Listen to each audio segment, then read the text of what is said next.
I'm James Fisher. I'm the author of a book called On the Irish Waterfront, The Crusader, the Movie, and the Soul of the Port of New York. The Crusader in question was a Jesuit labor priest named John Corridon who worked at the Xavier Labor School on 16th Street in the Chelsea neighborhood in Manhattan between 1946 and 1954. And this young Jesuit, who was newly ordained when he arrived at the school, he devoted his career to seeking to win social justice and union democracy for 50 or 60 or 70, nobody knows how many thousands, tens of thousands of dock workers who worked in the Port of New York and New Jersey. And these dock workers worked right here in this port. We're here on 70th Street on a recreation pier that Donald Trump built a few years ago for the folks in the city of New York as part of the Hudson River Park. But the interesting thing about this location is it represents pretty much the northern terminus of what we would call the working piers in the working port of New York when it was operative between the 1890s and roughly the 1950s, early 1960s. This younger Jesuit named John Corridon became extremely active and involved in championing the rights of longshoremen and their families. He became known as the Waterfront Priest. He, of course, is the priest that Carl Malden portrays in On the Waterfront. Father Pete Barry is explicitly modeled after this Father John Corridon, whose nickname in the Jesuits was Pete. Well, Pete Corridon, as we call him, he devoted his life to winning social justice, union democracy, and dignity of working conditions for these longshoremen here in the port.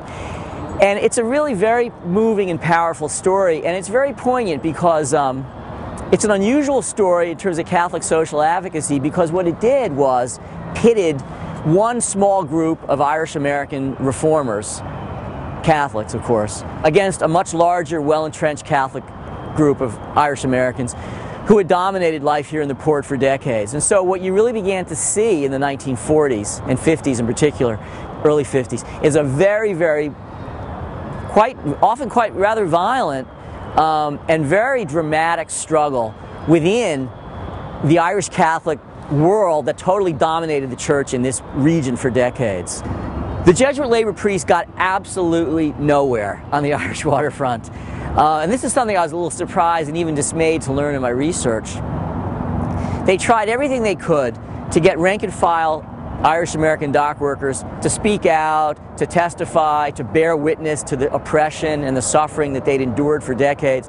Nobody, I mean nobody, was willing to say anything about what they'd endured. So what Father Corridon did in 1948, he made this brilliant tactical maneuver.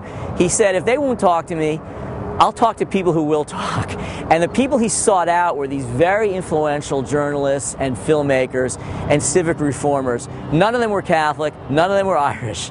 They were Republicans, they were filmmakers, they were investigative reporters, they were Protestants, they were Jews, they were from the Midwest, they were from everywhere but the Irish waterfront. And Corridon created this remarkable working coalition with people like Malcolm Johnson, an investigative reporter for the old New York Sun, who wrote a series of articles called Crime on the Waterfront in the autumn of 1948, for which Corridon served as the primary source, won the Pulitzer Prize, and really began to open up the whole sort of terrain to exposure from the outside. Same way, the screenwriter Bud Schulberg not only wrote the movie On the Waterfront from Father Corridon's point of view, because Corridon really inspired the film almost entirely, not only wrote the film from his point of view, but wrote a series of nonfiction magazine articles in the New York Times Magazine, the Sunday magazine, very, very important in instigating social reforms in the port. The film was made in the fall of 1953. At the very moment they're shooting the film, a new union called the International Brotherhood of Longshoremen has been chartered on behalf of dock workers by the American Federation of Labor, because the AFL had thrown the old union, the ILA, out of the AFL on the grounds of its corruption and its thievery and its violence, all these forces which had been exposed by Father Corridon. So the reformers all got together and created a new union, and they were able to engineer two elections, well really one election initially in December of 1953, when everybody assumed that when dock workers had the right to vote freely on their choice of union to represent them, they would vote for a democratic reformist union. Wrong. They voted to recertify the ILA.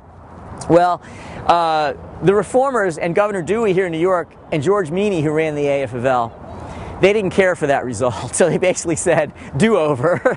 we demand a do-over, which in fact they won the right to have a re-election in May of 1954. Same result. Close, but the new union was defeated. And so while they're making this beautiful film in Hoboken, which is really advocating the rights of longshoremen, the actual longshoremen on the waterfront of history behind us here are essentially voting to remain allied with the union, which everybody believed to be corrupted and mobbed up and violent and inhumane.